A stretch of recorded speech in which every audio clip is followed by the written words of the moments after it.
Ok, galera, estamos de volta novamente para darmos prosseguimento ao nosso assunto sobre QDC.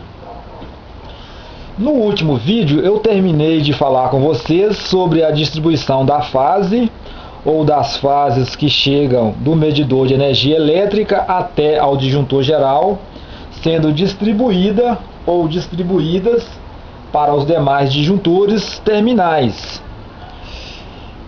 E disse também que a partir deste vídeo eu estaria falando sobre a instalação do neutro, do terra e posteriormente do DR.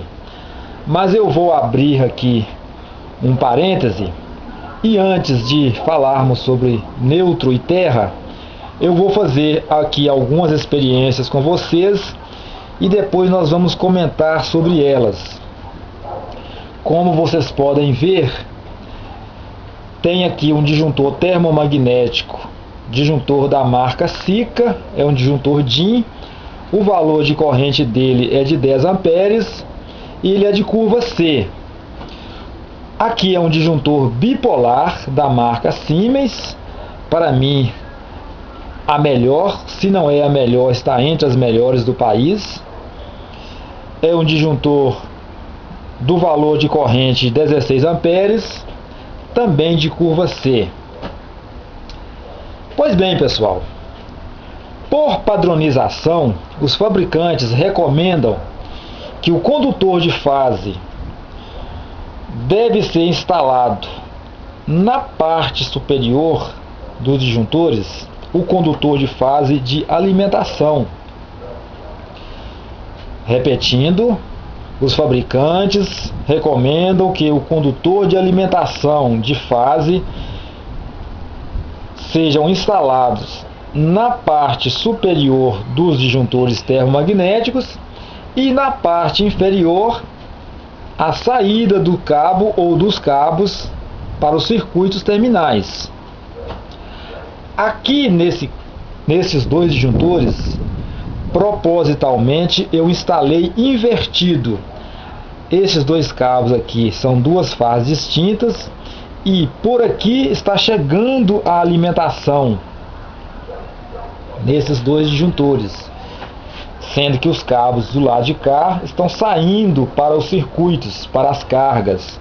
Portanto, está invertido de acordo com a padronização dos fabricantes. Por que estou fazendo isso? Recebi um comentário, uma pergunta de um colega nosso internauta, perguntando o seguinte: se havia problema inverter a entrada das fases ou da fase no disjuntor ou nos disjuntores. Vamos fazer a experiência e vamos ver o que acontece. Os disjuntores termomagnéticos têm por função, a finalidade deles, proteger a fiação, os cabos do circuito contra sobrecarga e curto-circuito. Na nossa primeira experiência hoje, nós vamos mostrar se esses disjuntores vão atuar por sobrecarga.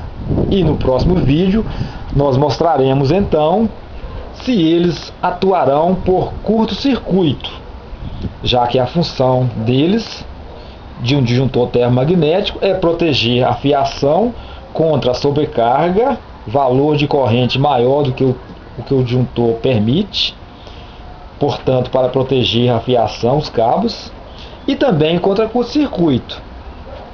Eu já tenho na saída desses cabos aqui instalados alguns equipamentos, alguns em 127, outros entre duas fases. Não vou falar o valor ainda, daqui a pouco nós vamos ver qual é o valor de tensão entre essas duas fases. Mas na saída desse disjuntor eu já posso adiantar uma fase e um neutro, e é 127. Nós vamos ver isso aqui agora. Vou ligar, vou ajustar, melhor dizendo, neste alicate amperímetro, a função de tensão na escala de 750 volts. Eu já tenho a tensão aplicada aqui, já está energizado esses cabos. Vou medir então o valor de tensão entre essas duas fases aqui, ó. 252 volts. Caramba, e agora? Teoricamente, creio que a maioria aí talvez esperaria uma tensão no valor de 220 ou talvez 380 volts, mas deu um valor bem diferente de 220 e bem diferente de 380. Não é falha do equipamento e não é falha também no valor de tensão da rede. Está tudo normal, pessoal. Vocês devem se lembrar que, se não me falha a memória, no vídeo de número 23, eu citei para o pessoal que na minha residência eu tenho entre neutro, vou pegar o neutro aqui, ó, entre o neutro e uma fase 127 volts, está medindo 124, ou seja, teoricamente 127. Entre o neutro e a outra fase, também 127 volts, mediu 121. Mas eu disse que entre as duas fases eu não tinha 220 volts. Está aqui então mostrado para vocês 252 volts. E está correto, não está errado. Brevemente eu vou estar postando um material aí falando sobre valores de tensão e configuração de redes de distribuição de energia elétrica trifásica e monofásica. E aí eu vou explicar sobre isso. Pois bem, vamos então à nossa experiência aqui para ver se esses disjuntores vão atuar por sobrecarga. Eu já tenho os equipamentos instalados lá para dentro, falta apenas ligar um lá internamente. Vou ligar o disjuntor aqui, o primeiro disjuntor, vou mudar a função aqui para medição de corrente alternada na escala de 200 amperes e vou então monitorar a corrente que está circulando neste disjuntor. Vejam vocês que tem aqui 8,7 amperes, porque tem apenas um equipamento ligado neste momento. Eu vou então lá dentro ligar o próximo e vocês vão ver que o valor de corrente aqui vai alterar. Só um minutinho que eu vou lá dentro e ligo e já volto.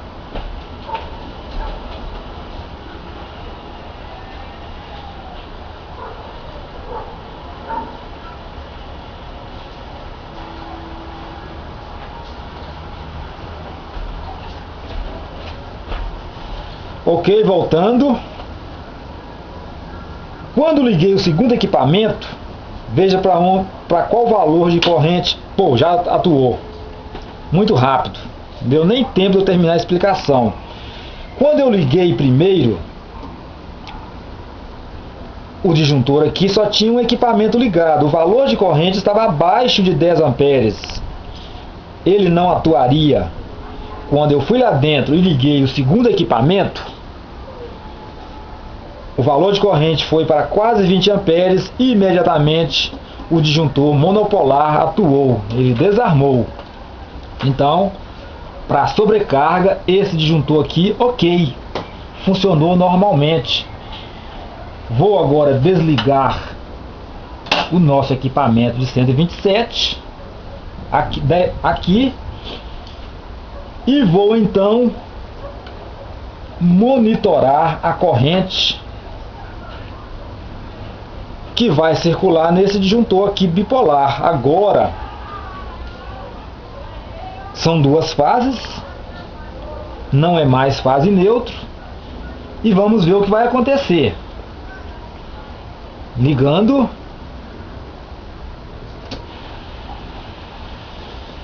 Vejam vocês que tem aqui um valor de quase 30 amperes.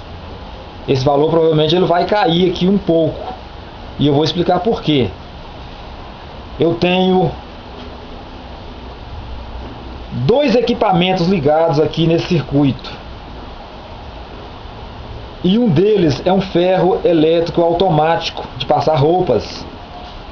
E provavelmente quando a temperatura dele chegar ao limite máximo, ele vai atuar o automático dele, desligando temporariamente a passagem de corrente elétrica nele. Então provavelmente esse valor aqui vai abaixar. Isso se o disjuntor não atuar antes. Veja, é um disjuntor de 16 amperes. Está circulando. Opa, já atuou. Ok, pessoal, tá aí então a nossa demonstração. Espero estar ajudando alguém aí nessa experiência que fizemos aqui, conferindo se inverter a entrada dos condutores de fase de alimentação, se eu invertê-los, o correto seria entrar por padronização dos fabricantes, entrar por aqui. Eu inverti, entrei pela parte inferior e não pela superior. E para a proteção de sobrecarga, tanto o monopolar em 127 volts, fase e neutro, quanto o bifásico, entre as duas fases, atuou normalmente. Espero com isso aí estar ajudando a compreensão um pouco aí de como funciona o circuito elétrico, valor de corrente, sobrecarga. É para isso que existe esse valor aqui estampado na frente aqui dos disjuntores. Significa que esses disjuntores permitem passar por eles um valor de corrente a mais do que ele suporta só por algum tempo, para proteger com isso a fiação do circuito. Vejam que aqui a corrente chegou a quase o dobro do valor que ele suporta e rapidamente, em pouco tempo, ele atuou.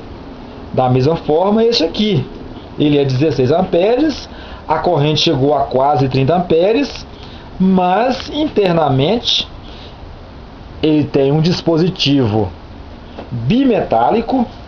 Esse dispositivo vai aquecendo com a passagem da corrente elétrica e com o aquecimento dele ele vem a deformar, literalmente ele entorta, e quando chega a uma determinada encurvatura, ele então atua o disparador aí térmico, protegendo a fiação contra a sobrecarga.